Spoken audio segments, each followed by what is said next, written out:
Nasa ano kami sa Sitio San Roque sa Barangay Pag-asa sa Quezon City. Ito yung lumalabas sa tubig, oh. Ito yung lumalabas na tubig. May amoy ng tao. Yan.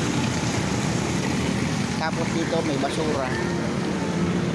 Ano, wala kasing garbage collector dito eh, kaya kinakalat ng aso yung basura. Nung nag-inspection dito si barangay chairwoman Chingay Bilao, sabi niya maglalagay dito, pero doon sa unahan meron na.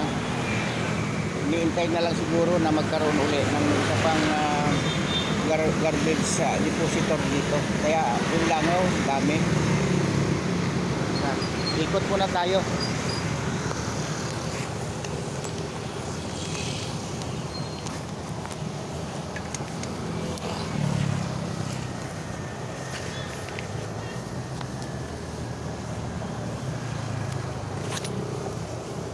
Yan ka.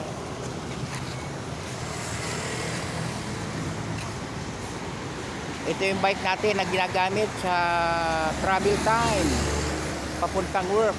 Yung aking body. Okay, let's go. Sakay na tayo sa ating mobile.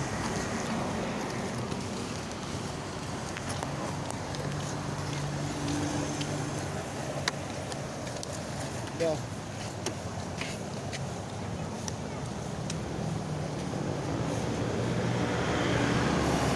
Wala munang traffic ngayon na ano.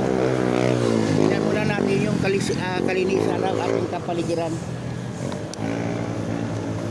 Oh.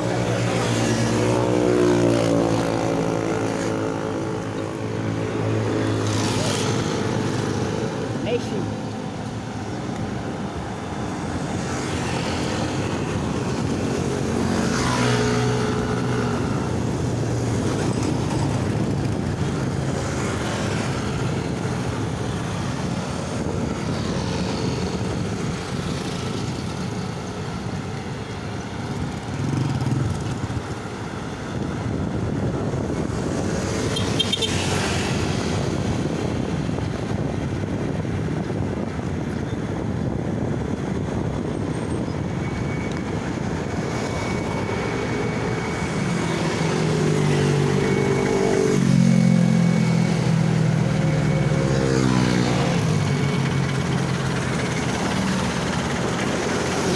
Ito yung pangalawang lalagyan ng mga basura.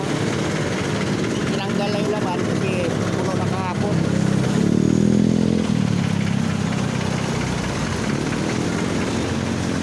Hindi nangangalakal sa loob.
Thank you mga guys.